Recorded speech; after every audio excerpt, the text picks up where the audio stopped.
केंद्र सरकार ने भारत में कृषि क्रांति के जनक और प्रख्यात कृषि वैज्ञानिक एमएस स्वामीनाथन को भारत रत्न देने का ऐलान किया है। एमएस स्वामीनाथन ने देश में खाने की कमी न होने के उद्देश्य से कृषि की पढ़ाई की थी। दरअसल दूसरे विश्व युद्ध के दौरान 1943 में बंगाल में भीषण अकाल पड़ गया था, जिसने उन्हें झकझोर कर रख दिया था। इसे देखते हुए उन्होंने 1944 में मद्रास एग्रीकल्चर कॉलेज से कृषि विज्ञान में बैचलर ऑफ साइंस की डिग्री हासिल की। 1947 में वो अनुवांशिकी और पादप प्रजनन की पढ़ाई करने के लिए दिल्ली में भारतीय कृषि अनुसंधान संस्थान यानी IARI आ पहुंचे थे। उन्होंने 1949 में साइटोजेनेटिक्स और की पढ़ाई में PG किया यानी स्नातकोत्तर किया। उन्होंने अपना शोध भी आलू पर किया है। एमएस स्वामीनाथन पर परिवार वालों की तरफ से सिविल सेवा की परीक्षा की तैयारी करने का प्रेशर था। स्वामीनाथन सिविल सेवा की परीक्षा में शामिल भी हुए थे। भारतीय पुलिस सेवा में उनका चयन भी हो गया था। उसी दौरान नीदरलैंड में आनुवंशिकी में यूनेस्को फेलोशिप के रूप में कृषि क्षेत्र में उन्हें मौका मिला। स्वामीनाथन ने पुलिस सेवा को छोड़कर नीदरलैंड जाना चुना। 1954 में वो भारत आ गए और यहीं कृषि के लिए काम करना शुरू कर दिया। एमएस स्वामीनाथन को भारत में हरित क्रांति का अगुवा माना जाता है। वो पहले ऐसे व्यक्ति थे जिन्होंने सबसे पहले गेहूं की एक बेहतरीन किस्म की पहचान की थी। इसी कारण भारत में गेहूं उत्पादन में भारी वृद्धि हुई। उनके जीवन के बारे में आपको बताएं, प्रख्यात कृषि वैज्ञानिक एमएस स्वामीनाथन का जन्म मद्रास प्रेसिडेंसी में हुआ था 1925 में। स्वामीनाथन 11 साल के ही थे जब उनके पिता का निधन हो गया। उनके बड़े भाई ने उन्हें पढ़ाया लिखाया। उनके परिजन उन्हें मेडिकल की पढ़ाई कराना चाहते थे, लेकिन उन्होंने अपनी पढ़ाई की शुरुआत प्राणी विज्ञान से की।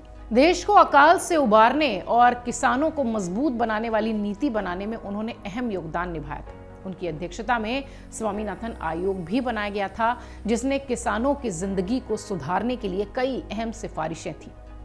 स्वामीनाथन को उनके काम के लिए कई राष्ट्रीय और अंतर्राष्ट्रीय पुरस्कारों से नवाजा गया है, सम्मानित किया गया है, जिसमें कि पद्मश्री जो उन्हें 1967 में मिला था, पद्म भूषण 1972 में, पद्म विभूषण से उन्हें 1989 में नवाजा गया था।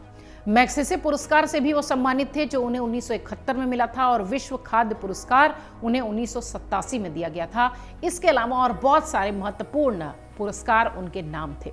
आपको बता दें कि पिछले साल 28 सितंबर को एमएस स्वामीनाथन का चेन्नई में निधन हुआ था। अब तक 53 लोगों को सम्मान दिया जा चुका है। 68 साल पहले शुरू हुआ ये सम्मान एक बार फिर चर्चा में है, क्योंकि एमएस स्वामीनाथन जो कि किसानों के लिए, कृषि के लिए इतने सालों से काम करते रहे हैं, उन्हें इस सर्वोच्च भारत रत्न से सम्मानित किया गया है। आपको बता दें कि पहली बार साल 1954 में आज़ाद भारत के पहले गवर्नर जनरल चक्रवर्ती राजगोपालाचारी को और वैज्ञानिक चंद्रशेखर वेंकट रमन को ये पुरस्कार मिला था। इन दोनों के अलावा सर्वपल्ली डॉक्टर राधाकृष्णन को भी इस पुरस्कार से नवाजा गया था। मोदी सरकार के करीब 10 साल के कार्यकाल में अगर देखें तो 10 हस्तियों को सर्वोच्च सम्मान दिया जा चुका है, जिसमें इस साल कर्पूरी ठाकुर समेत 5 नामों पर चर्चा हुई है। एस स्वामीनाथन दक्षिण के बड़े चेहरे के रूप में दिखाई देते हैं, साथ ही कृषि वैज्ञानिक हैं। कृषि वैज्ञानिक होने के नाते उन्हें इस पुरस्कार से नवाजा गया है। कृषि के लिए इतना काम करने के लिए उन्हें इस पुरस्कार से नवाजा गया है। लेकिन राजनीतिक रूप से, राजनीतिक गलियारों में चर्चा ये हो रही है कि लोकसभा चुनाव से पहले दक्षिण को साधने के लिहाज से एमएस स्वामीनाथन को भारत रत्न दिया गया है।